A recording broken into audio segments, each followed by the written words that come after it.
Hello gang, it's Helen here. I'd like to tell you about another actual play podcast called The Lucky Die. It's a weekly show with original scoring, voice actors, and a backlog of over 100 episodes. The Lucky Die is a 5th edition D&D campaign that tells the dark story of Bikron, a fantasy world that is going through an apocalypse. Our accidental heroes, 3 who are at the end of a hangman's noose, and the other drowning in self-pity and addiction, are trying to resurrect a long-dead legendary hero. Though they were once considered murderers and thieves, they now hold the fate of the world in their hands. The podcast includes canon crossover episodes with another actual play podcast, guests from other shows, and an international cast. Search for The Lucky Die wherever you listen to your podcasts, or visit theluckydie.com for more information. See you around, pals!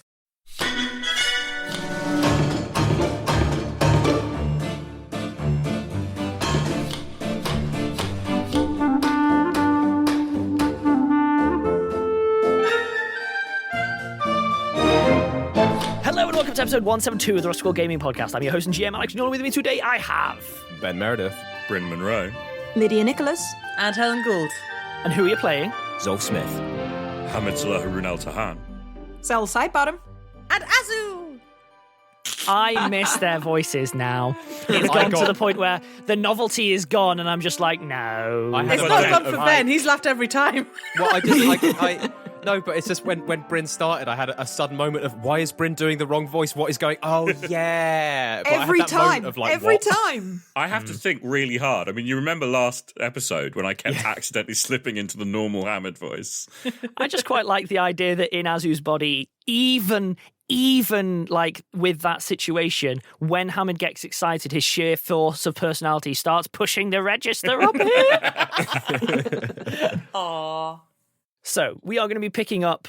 I'm not going to pick up exactly where we left off because it felt like a kind of minor chapter close, which was we had our fancy dress party where everyone decided that what we needed to do was just mine late 80s, early 90s sci-fi as a solution to all of our problems. No, I was a penguin. So, with all of this in mind, we have what I'm going to call a plan. And this is for ease of use, not because that's what it is yet. I mean, I rolled a natural 20 on the check to see whether this was a good plan. So I'm afraid the dice have decided it is, Alex. You can't argue with the dice. The thing that stresses me is that we're all fairly certain that this is going to work. It shouldn't, but apparently it might. The story's working against your logic. Yeah, a little bit. So with that in mind, I am going to ask you as a group, where do you feel is sensible for you to come back in? I am not about to go, dragon! This is more like you are continuing at the pace that you are all deciding to continue. So where do you think is a sensible point for us to rejoin? Probably where we're convincing the rest of the crew. Yeah. Giving a bit of an announcement. Yeah. Like lunchtime the next day after we've all had some sleep post-party, and then Cel and Hamid have had a chance to actually sit down and do some of the working out. Understood.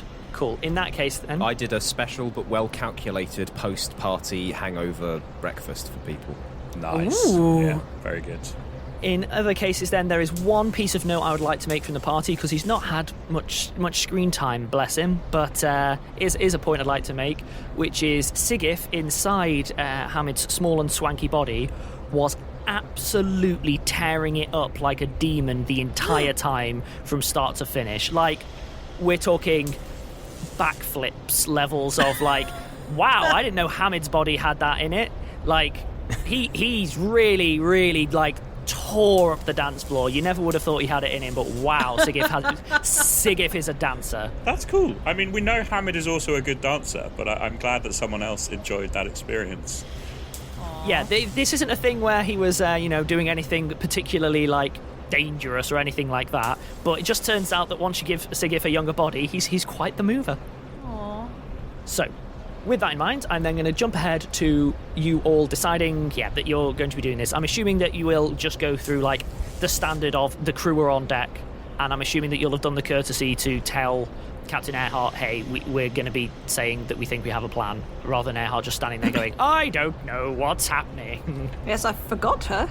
I will just act as like a conduit of information, especially because Earhart appears to be improving somewhat, so definitely don't want to, like, shut that down. Yeah, cool. In that case, then, I am going to jump ahead to Earhart with all of the crew assembled, just like, Oh gosh, I forgot whose body Earhart's in. Let's have a quick check of my enormous table. Sasra? Yes, he's in one of the kobold bodies. Earhart is in Tadika. Oh, yeah. But Sasra Carter's is in Sasra. Earhart. Oh, right. Okay, God, this is very confusing. Yes, it is. That's its entire point. And I Thanks, don't Alex. know why I did it, but I Felix. don't regret it even slightly. So with that Cel in mind, stayed relatively sober in order to make sure that Carter did nothing at all. Well, the last we heard from from Carter, I was being rolled like a bowling ball into him, so... Yeah. Just Carter keeping an was- ie on Sasra's body. Is the You know what? point. Here's the thing. Can I get a sense motive from Azu and from Cel, please?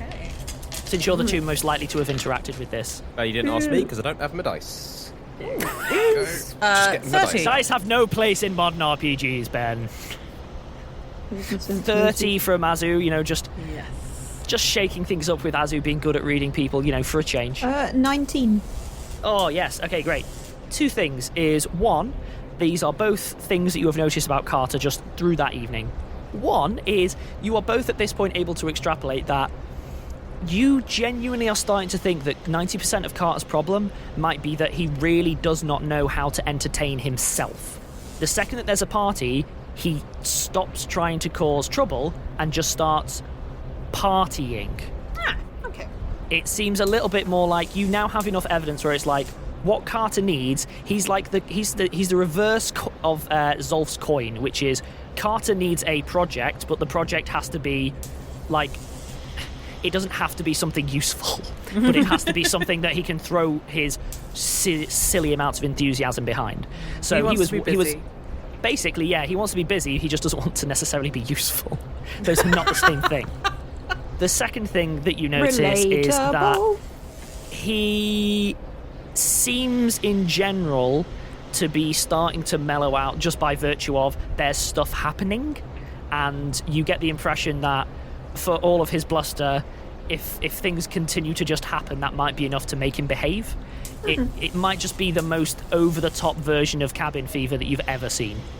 Like, I don't think that we're really suggesting that Carter would do something deeply problematic on purpose. I can just imagine him taking an absurd risk that Yeah, Sasra or like wouldn't. trying to invent Like, something and falling Yeah, off. like, or getting incredibly drunk and giving them like a 3-day hangover. No malice, just irresponsibility. Exactly. Like, this isn't that he's being like deliberately cruel or deliberately like horrible. He's just got a very different sense of risk. And Yeah. I'll give you this then, which is an insight mainly for Azu, but I think Cel's getting a glimpse of this as well, which is you're starting to think that what... oh my goodness, his brain... name. Carter? Carter, thank you. I just went, Wild, no. Barnes, no. Hamid, wait, what? Yes. You are going to have to start killing off some of these NPCs, Alex, honestly. Oh, I'm going to crash this so hard and it's going to be fine. So yeah, you are definitely getting the feeling, especially you, Azu, that Carter's risk-taking is a tactic to bring people in.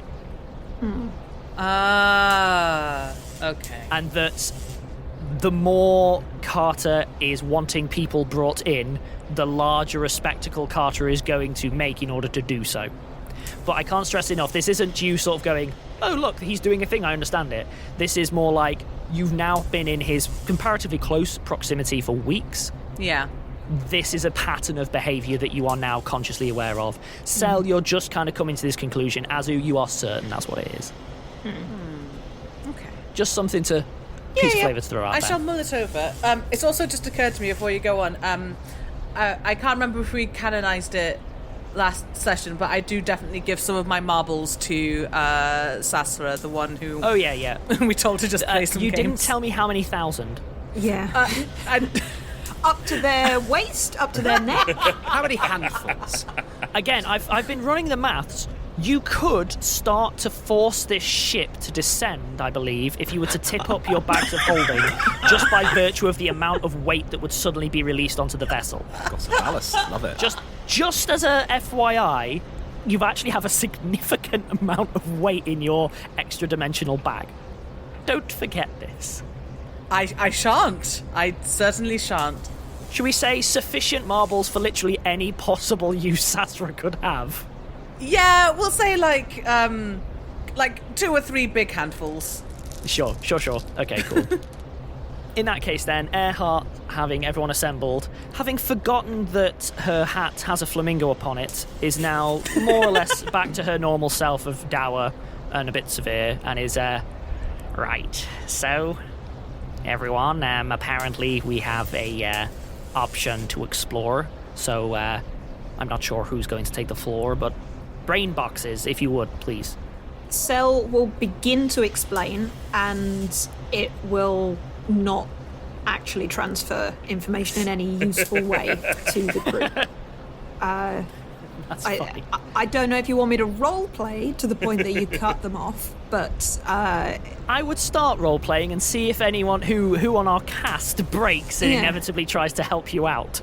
well, all of you, I'm sure, will be completely aware about the balance of trons that are in the air. Well, it's not really the air, it's more about the matter within which we swim. Although swimming is a metaphor that I understand is itself, in a way, made up of magical trons. It's really complex how language, in a way, seems to have evolved out of that kind of Cel, quantum entanglement of thought. But anyway, Cel, the soul... So I don't think they necessarily need to know the technical details, more just the outcome. We're going to go fast. There will be a lot of energy, and then bang, back to your bodies.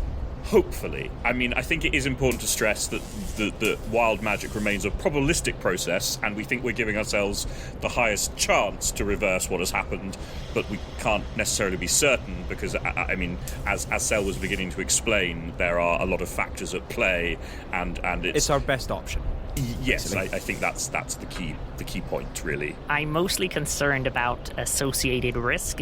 What are the likelihood of this making things a lot worse? Small, I can answer but that not for you now. Insignificantly small. Yeah, bang on. Yeah. Okay. I don't think this is something that I get to make the decision for people, so Art just kind of steps back. And then everyone looks at one another in that way where no one really actually wants to be the one to speak, even though everyone has stuff to say. I mean, last time we took a vote about whether to plough through the aurora or to take the very, very long alternative route around it and add a lot of time to our journey and increase the danger in other ways.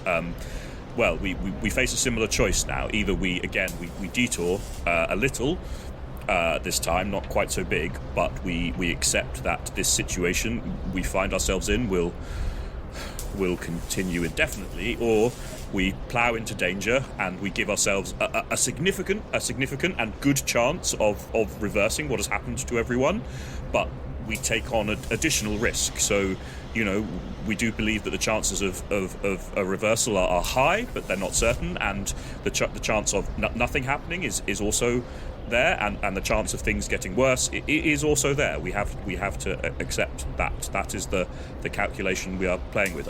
Is that Cel, would you say that's a sort of fair assessment of the different options?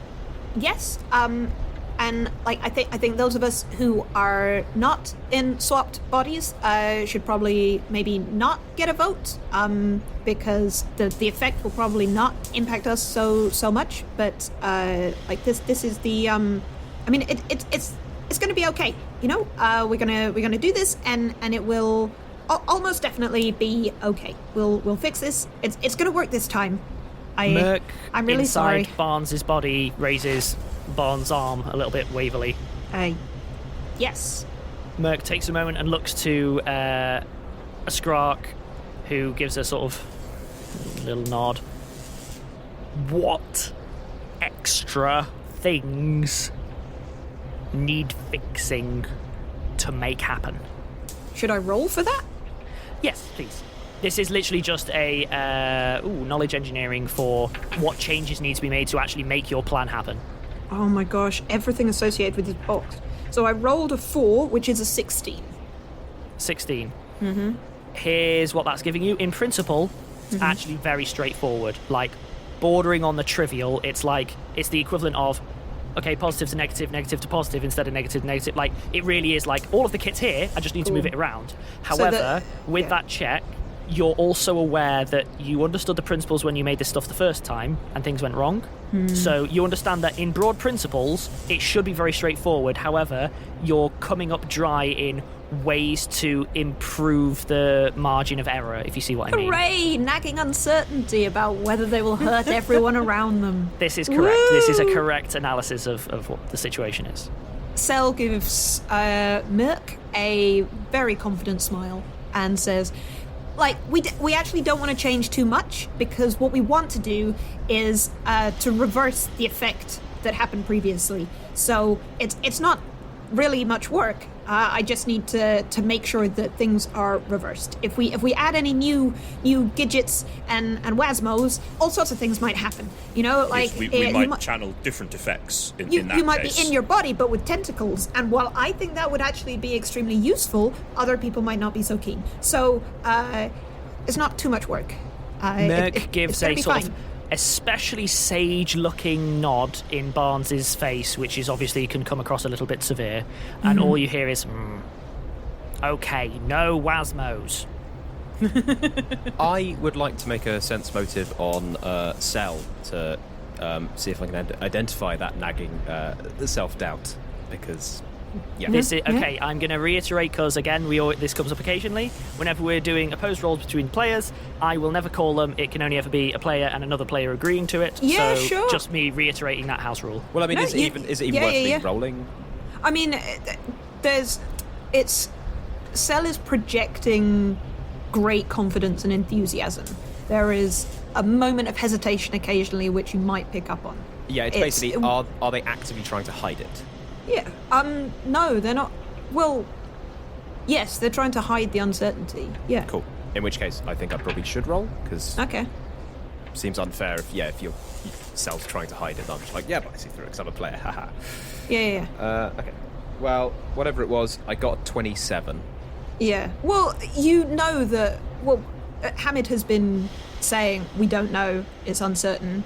Cel has been trying to explain the details. Cel is... clearly worried about what's going to happen. Cool. Well, once this conversation is over, and I don't know if it is over yet, but I will try and grab Cel for a quick chat. I need to ask one clarifying question, which hasn't come up before now because I didn't want to make it happen, but I now need to know because it will affect how characters behave. Zolf and Cel, I don't believe on audio either of you have acknowledged at any point that for a temporary period the ship came alive and started saying hello to other characters. Yeah, that's Is true. this a thing that Now, I need to know, because I would be happy for the joke to just say it hasn't come up. However, I actually need to open this door for both of you. Is this a thing you would have told people about? Is this a thing that you have kept to yourselves? I just need to know. Cel has not told other people. Yeah, I don't think Zolf Enough considers has been going on. It's that. It's like, it's not worth mentioning. Like, some weird magic stuff happened in the weird magic cloud. Whatever. Yeah. People are like, they're like, oh no, I don't know how to move around. But I did don't you know a who rope I had a am. mind? I have a hangover that I don't understand. Oh, there's the traces of addiction. This is all so confusing. By the way, I made friends with a bottle. Like, that doesn't, it's like comfort out, comfort in, dump out. You don't tell other people. Yeah. People are struggling, you don't give them more. This means that my read of the situation was accurate and I can proceed as is. Great. Yeah.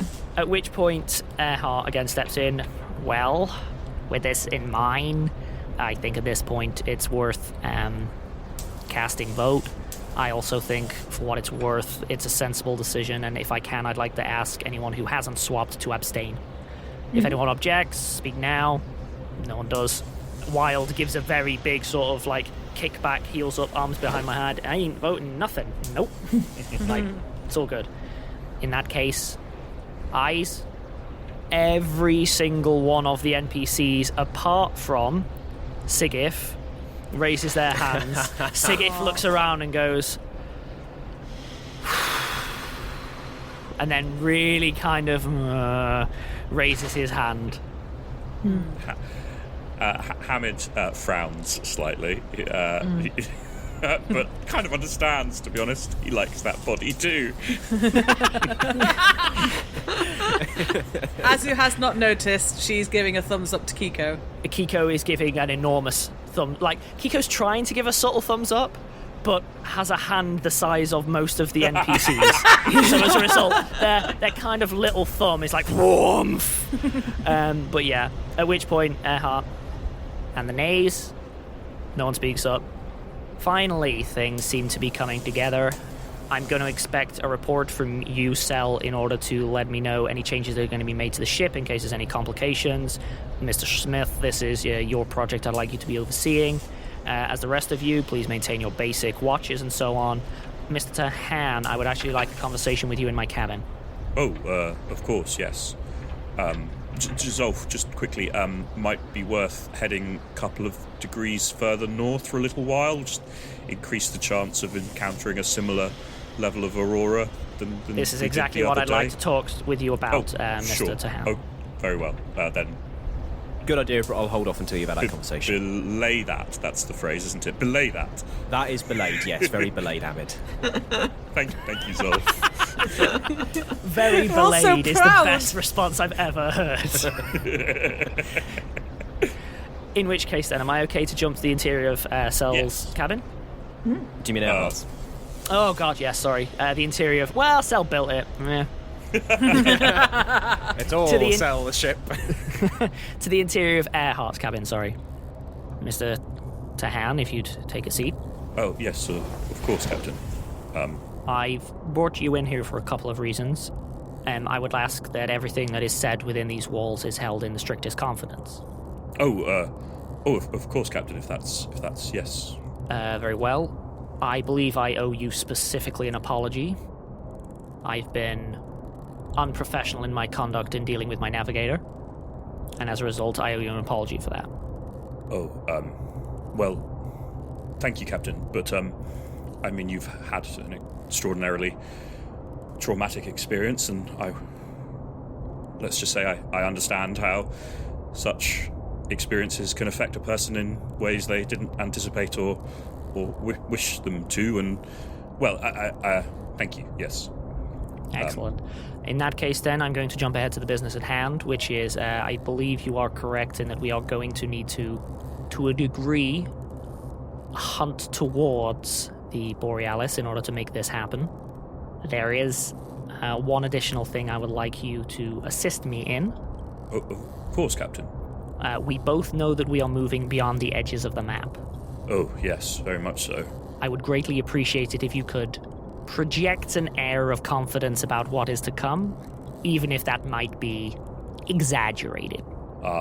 If you think that will help the crew, Captain, then I suppose I will do my best. I think if we can get everyone back into their bodies, we can start crossing the bridge of, let's make sure we're where we think we are. I think, hey, we're all about to change bodies again, and also we don't know where we are, is a bit much. Yes, you're probably right, Captain. And yes, you'll forgive me. Good point. But in our time together, I have come to notice you can be quite forthcoming, which is why I would like to speak with you on this matter and ensure your discretion in this matter. I see your point, Captain. Yes, I do know what you mean, and I'll follow your lead in this matter. You're right that I tend towards the open communication that, and perhaps not always the best plan in a volatile situation, I suppose. Yes. Excellent. In which case, please go about your business. I will probably have to consult with you after these events to see that we are on track. Yes. Doing my best. I mean, the good news is we have a very accurate representation of the airspeed, and therefore, when as long as our weather measurements remain more or less accurate, we do have a relatively accurate idea of our own position, even if we don't know what else is under us. Enough. Yes, sorry. Currently, you're giving me a 4. Okay, I need a 9. Oh, okay. Just think on that, right? Okay. Yes. A little bit of authority in the voice is going to go a long way over the next day or so. Very, very well, Captain. Off you go. Oh, also, Ashley, could you send Sasra in if you see them? Yes, we'll do. I believe the healers did place Sasra on bed rest, but obviously they were at the meeting. Thank you. I wasn't aware. Okay, belay that order. Yes, very well, Captain. Off you go. Things being belayed left, right, and centre. Oh, I love good belaying. And on that, I think what we're going to do is we're going to take a moment and figure out, in the specifics, how exactly we're going to rebuild this ship. And then when we come back, we'll be in montage time. Montage time. Love a good montage. And welcome back. So, in terms of montaging, I'm not going to go into the level of detail that we have done on previously, because frankly, we've been decadent with our montages. We have been ludicrous with our montages. So I'm implementing a strict minimum viable montage mentality from here on in. Okay, minimum viable montage. Well, I see, before the montage, though. Before the montage. And this right here is the exact scope creep that I'm warning against. Tread lightly, Mr. Tahan. So very quickly, straight after the conversation with Earhart, Hamid will go and find Zolf and be like, okay, I have discussed it with the captain, and we should head a little bit more northward to increase our chances of encountering the Aurora again. Consider that unbelayed. Re-unbelayed. Unbelayed? Is that a phrase? I hadn't heard that one before. Nope, I'm just having fun right now. Okay. Also, the captain wanted to see Sasra, and I know that you and Azu were looking after her yesterday, and I just wanted to make sure that you think that would be okay for me to ask Sasra to see Earhart. Yeah, I mean, depends what the captain's intent is. I mean, they probably shouldn't, wrestle or anything, but as long as it's, a chat... As long as with me, but I presumed a conversation, why? Yes. Yeah, but why does Earhart want to talk to Sasra? I don't know. That's the one thing I'm concerned about, right? She seems to be getting better, but I want to talk to, Sasra on my own. Could go a number of different ways, right? Yes, I mean, you might have the authority to request to be there, I suppose. I'm not sure I do. Who's sneaky? We could get somebody to eavesdrop and bust in if it goes wrong. Well... Oh, Zolf, you're such a specific type of manager. And one I've encountered in the real world, and I'm just not even going to engage. I mean, no one is especially sneaky right now because of everyone dealing with, and I gestured to myself. I was not thinking of you. Well, no, exactly. But I mean, everyone is struggling a bit, Zolf. It's very difficult to access one's full normal abilities. Carter. I suppose so, yes. I feel like if Earhart's intentions are good, it would be better to I don't know. Do you think Earhart's intentions are good? Probably. Give me a sense motive. Oh, that's a good point, yeah. It's not something I'm very good at either. The game! Yes, dice. Rules. I remember these. I like them. The wrong opinion. Yeah. I miss the crunch. We're dragging you over. 13 total. 13 total? Nah, no idea. Earhart's inscrutable at the best of time. Yes. Add to that a facial structure that makes it even harder for you to read. Yeah. No. All right, well, look. They're both adults. I don't know. This ain't my scene, right? This is your scene. So, I don't know. Well, I don't know if it is Zolf. I mean, I had quite an interesting conversation with Skrark yesterday, and the kobolds haven't been entirely honest about their motivations for being here, and what? Actually... Well, no, it's a good thing. It's a good thing, I think. They're not... Follow that up with an explanation. Yes, please. Sorry. I'm trying to think how to explain. They're not here to follow me. Right. That was a pretense. They're more of a reconnaissance in intelligence gathering, but also looking for... They realise that, that the world is a larger and more dangerous place, and looking for, who might be a threat and who might be an ally, and... The following me was a cover story, and I think that's the fact that they trust me enough to tell me that. I think is a really good sign that they do see us as allies. So I have to say, Zolf, to be honest, it's a big weight off my shoulders, and I feel much better after that conversation. Good, grand. I think I made it pretty clear that I was not on board with God King Hamid, so this is brilliant. Same, yes. I didn't make it very clear. But I also didn't enjoy that experience. Good. Well, in which case, that sounds like problem solved, because at this point, why are you talking to me? You should go talk to Skrark, shouldn't you? Well, yes, I just meant from the medical perspective. If I know Sasra was, Oh, right, okay. Yeah, no. Sasra's fine. No hard manual labour. Good. Other than that, you can have a conversation. Well, brilliant, yes. Okay, So, good. Well, thanks for letting me know about that, because that's great. And honestly, at this point, I'll be much more willing to trust Skrark. Well, that's good too. Yes, good. I'm not very into people blindly following things for, no particular logical reason. Yes, I see. Hamid. Oh, God. It's just awkward, but... God! But good, all right? So, nice one. Keep up the good work, and next time somebody might think you're a god king, just make it more explicit that you're not into that, because honestly, that's been a whole thing that I really didn't need. So, great. All right. Yeah, sure. Yes, I'll do that. Thank you, Zolf. I appreciate that. And I appreciate you telling me. Now. Okay. Yeah, Hamid will go off to see Skrark and Sasra and say that Erhard asked to see Sasra and just make sure that Skrark is aware and that because Skrark is the kobold's leader. If it's okay, I'm going to skip past the RP side of that, and sufficient to say that basically Sasra is fine with that, so as a result Skrark's like, alright. It's left at that. It was a bunch of, do you know what it's about? No. Alright. There's not really much more that they can do. Sasra, for what it's worth, is looking alright, insofar as, well, I was going to say Ben, like Zolf was saying, rest and non-hard labour has been enough to sort of take the edge off, enough for her to be getting by. Yeah, they've had a couple of days, haven't they, so... Yeah. So in which case I'll say that Skrark walks Sasra to the cabin, and then I'm going to jump away on other things, because there's other things that people are doing. If none of the party know what happens there, then why should you tell the listeners, Alex? I'm sure they won't be disappointed at all that you're concealing the contents of that conversation from them. This is correct. I've come to realise that if I can't kill all of the NPCs immediately, I can just have them all having increasingly heartfelt, meaningful, and frankly fluffy conversations that none of you will ever be privy to.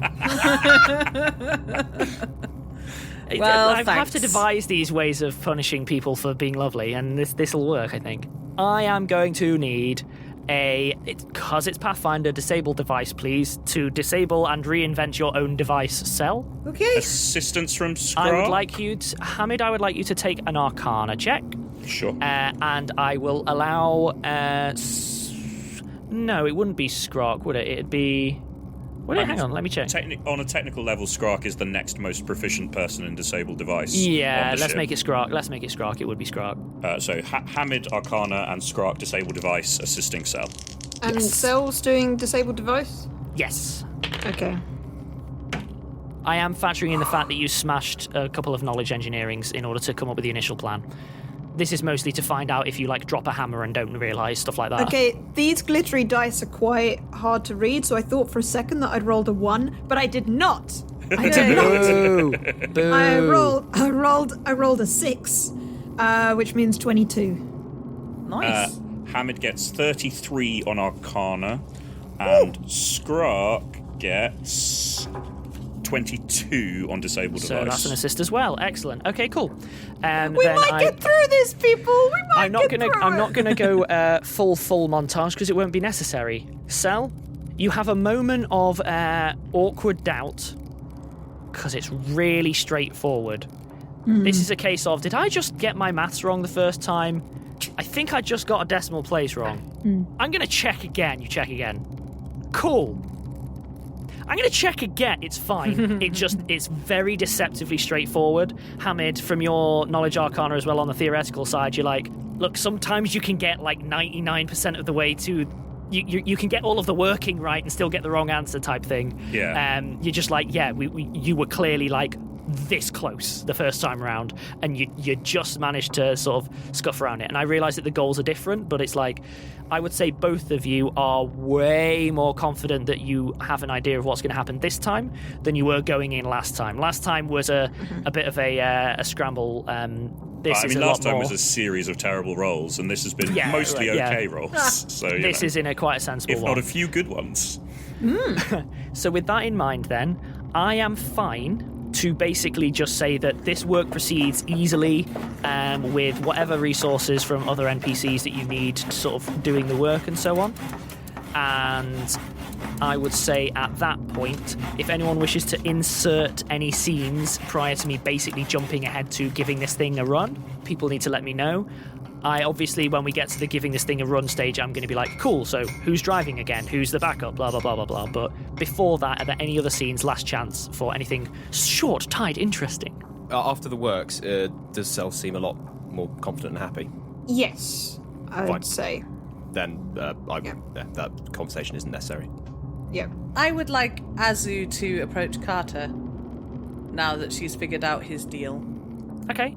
Carter, you find, is down in the hold because he has very little to contribute currently and is off shift. He appears to be messing around with the cubbyhole that has been built for gambling, which by this point I'll say is just common knowledge. You can't keep a secret that long on a boat. You just can't. You really just can't. Hole. So he's in there faffing around.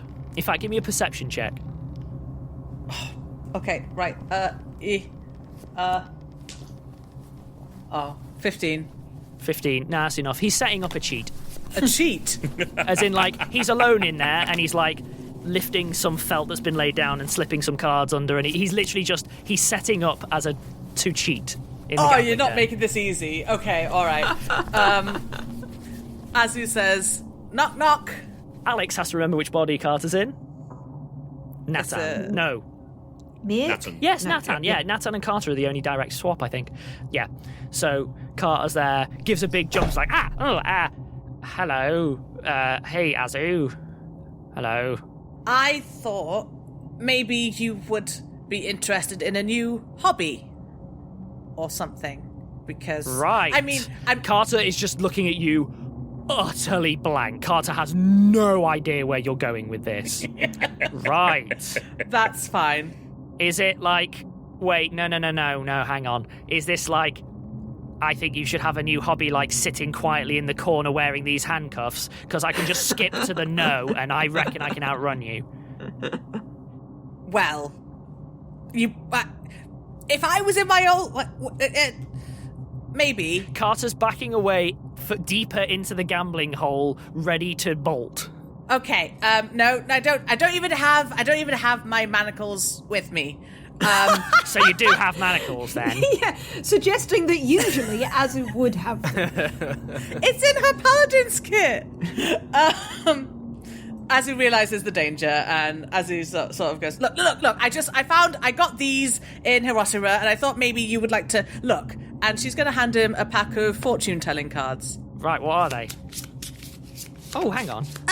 Something to do with the future. I thought it would be, I think there's a little explainer in it. You have a lot of brain. His shoulders slump. What do I have a lot of? We haven't always gotten on because you're a thief. You keep treading and I'm in my mouth. like in it, like properly in it. Like I know what the grooves in your boots taste like.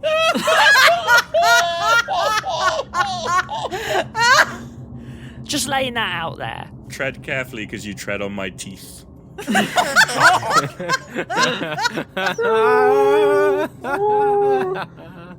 Okay, that's fair. Sorry. Yeah. I think that what I was going to say, but I understand why you interrupted me. What I was going to say was that you have a lot of brains, and I think that, you like to use your brains, and I thought it would be a fun thing for you to apply your brains to, so that, there's no... He just kind of holds them like, okay. Well, look, this one's the moon. Well, yeah, you can tell because it's got a picture of the moon on it. Yeah, but... So does that mean it's nighttime? It could be lots of things. Sure, all right. I'll give it a go. See what I can find out. It might be fun. Okay, never mind. Bye. Bye. She just stumps out. Carter's so lost. Like, that did not land at all. Carter That's has fine. no idea where you were going with that. Yeah, that's fine. She has put her foot in his mouth. I mean, they've not had a good... She's just trying to patch it up now. She's realised that maybe he's not deliberately trying to get on everyone's tits, you know. Right. And Can on we that say incredibly... Oh, surely we can say tits. That's a kind of bird. Do you think we can say? Yeah, that's what Helen meant. Yeah. He's getting all common over phrase people's in common England. garden. You're getting songbirds. all up in his nesting songbirds. If I want to balance two birds on my chest and then somebody get on top of them, That is your prerogative. Exactly. I mean, there's also the blue booby. That's a type Of of bird as well. course. That's a Blue-footed bird. Who booby. could forget the booby? So I'm going to bring us away from... oh, God, I forgot. I was going to say horticulture. natural history of That's boobies. not birds. Ornithology. Ornithology, yes. Yep. So, with that in mind, Sorry. are people okay with me leaping ahead to we're all going in Aurora to find out what happens? Yes. So this time round, we are going to jump ahead to it approaches dusk, and Hamid, between your navigation, Zolf, your steering, Azu with you keeping an eye on, and Cel finishing up the work, you reckon there we are. There's some Borealis on the horizon. It does mean that you're going to hit it late. And by late, I mean, like last time it was kind of broadly daylight. We're talking like in the depths of the night. It is quickly becoming obvious to everyone that, yeah, you're going to be hitting Borealis by all your calculations, etc., by like 3 a.m., 4 a.m., wee hours of the morning. And because of the way shift patterns fall, there is a little bit of a lull where, unlike last time where it was a bit of a pile-in to fit, people are taking the time where it's like, okay, cool, what if we put like a water barrel here, blah, blah. They're basically doing it in a comfy way, and everyone's accepting the fact that what's realistically going to happen this time is that if they can, they're going to go to sleep normally, and all going well, fingers crossed, wake up where they should. And you get the impression, Zolf specifically, that Earhart is trying to push that narrative, that this is we're all just going to go to bed and we're going to wake up and this is going to be a problem that's solved. Great, isn't that good? And for what it's worth, some people are buying into it, some people aren't, but everyone's going along with that. Yeah, sure. Because it's a way of just keeping everyone calm and chill and let's set this up properly. And again, like the kobolds are taking a little bit of effort, and it turns out they are doing something similar to what Hamid originally proposed, where they're laying out some blankets and stuff so that at least there's some version of sleep privacy and so on. So as a result, if nothing else, it's going to be a lot less panicked time and a lot more like forgive me for the reference, it's more like people heading to an air raid shelter in an orderly fashion where probably nothing's going to happen, as opposed to the, oh gosh, let's all run, if you see what I mean. It's a very different feeling this time round. If no one else does, Hamid will probably suggest that Zolf gets some hours of sleep in advance, because he is going to be the one who needs to be well rested when we actually get there. Wild pipes in at that point. He's like, and I could do with brushing up a little bit if I'm going to be your emergency backup with me clanky little anklets. Yeah, no, that's a good point. All right, yes, no, fair point. Wild, take over. I'll go get some rest. Wild does so, although there is, as with Wild, the moment of, this isn't a thing I'm amazingly perfect at, therefore I'm a little bit hesitant before I do so, because it's important to me that I look amazing at all times. Hamid, to your eye, this is Wild going, yeah, I've got this, everything's fine, of course I've got this. His hands haven't yet actually made contact with the wheel. Hamid will just give him a big wink and a thumbs up, because he'll understand what Wild is going through and want to help him. The fact that Wild knows he's being watched is enough to force him to engage. Yeah. So, I'm going to say that, yeah, Zolf, you're able to get a bit of shut-eye ahead of time, and I'm going to say that unless anyone actively objects, people are just going to take... Yeah, just very quickly, Alex. spot. This is a sleep in your campaign. Am I going to have to roll when I wake up to make sure, like, I actually got a good sleep, or that there were any kind of, like, terrible anxieties or terrors, or did I actually get a good you're night's getting ahead of rest? yourself. You're currently asleep. All right. We shall see. Fair enough. I do want to end this episode cool. Zolf, you're awake. I need a will save, a fort save, a reflex save, an AC check. No. So, yeah, everyone basically... Just remind me what your fly is. on the NPC... Do you have anything in knowledge plants? How about knowledge plummet? Yeah. Look, I've prepared Featherfall. I'm actually fine. Yeah. So all of the NPCs, for the sake of ease, are all just heading in and ready to and setting up shop where they should be. It's going to be a replication of last time insofar as Wild's ready to take the wheel, but he's keeping it going until Zolf wakes up. Zolf, you proceed to sleep, and you proceed to wake up. It's almost like without Poseidon actively getting all up in your grill, life gets easier over time. At which point then everyone is basically ready to go. Last chance if anyone wants to do anything before we hit the frontier.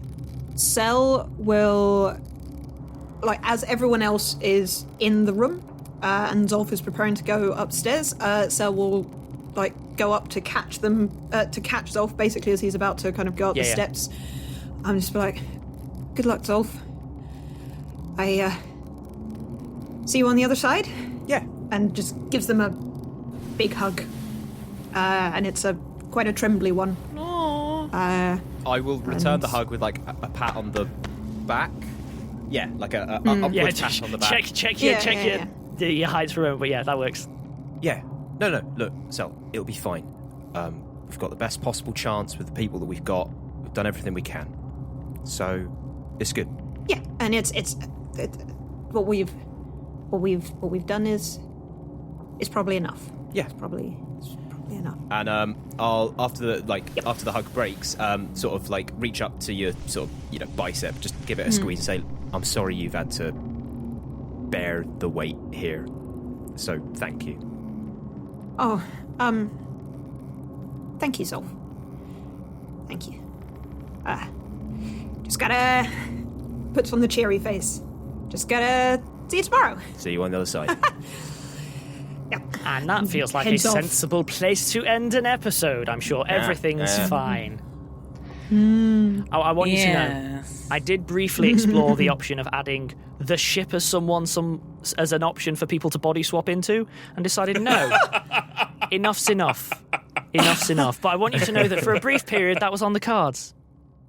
Your cards are horrific. Yeah, they're awful. It's just a deck of horror. This is the lovely, fluffy, sanitized version. God, yeah. So we shall wrap this up there, and we will find out next week how it goes. I mean, if it goes wrong. Right. Bye. Yeah. Bye. Cheery. Bye.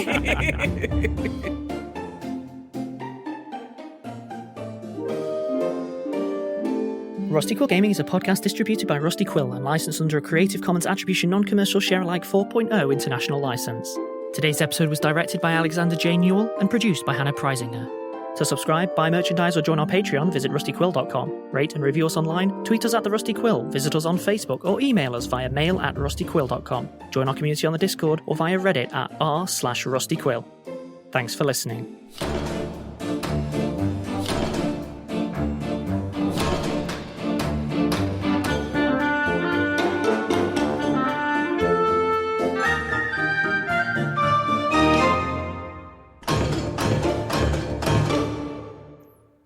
Welcome to the Rusty Quill Gaming Podcast, episode 171. I'm your host and GM Alex. With me today, it's because I have a note here that says last episode so that I get the episode number right, which I'm going to change to this episode. That's a far more useful note. Let's do that. You just read out. Yeah. It's like Anchorman, We where he can just put reads anything in all front the of auto him. cues. Yeah. Just read it. Everyone ready? Are you? Yeah. No, not even a little bit, but we'll get through it. Hi everyone, Alex here. I'd just like to take a moment to thank some of our patrons: Michael Sebba, Ali Miller, Ben Milne, Quill, Mary Long, Angela Walters, Anna Piskadlo, Carolyn Thraves, Clara, Felix Kaisar, Jennifer Haskell, Skoegul, sophieZbx, AlexandraThePosh, Ali Melody McGowan, Andrew Huffman, Anna Smidebush, Beck, Brenna Haney, Carly Baxter, Des, Hannah D, Margaret Rigotti, Marianne, Paulina Cedric, Zero, Alexandretta Ravenor, Fantasy Costco, Kiera Brooke, Miranda Stevens, Petra, Roxy Hale, Stella Paradise, Ashley, Ashton Lucille Ezra Rose, Ben Maybe, Emma Mosen, Hannah, Hannah McCarthy, Harry Barnard, Lady of the Labyrinth, Maggie Fotovatian-Calderon, Michael Shelleyboy, Morgan #1997, Six Rudolph, Erasani, Amanda Marie Good, Armoured Victory, Ceruleum. Thank you all. We really appreciate your support. If you'd like to join them, go to www.patreon.com/rustyquill and take a look at our rewards.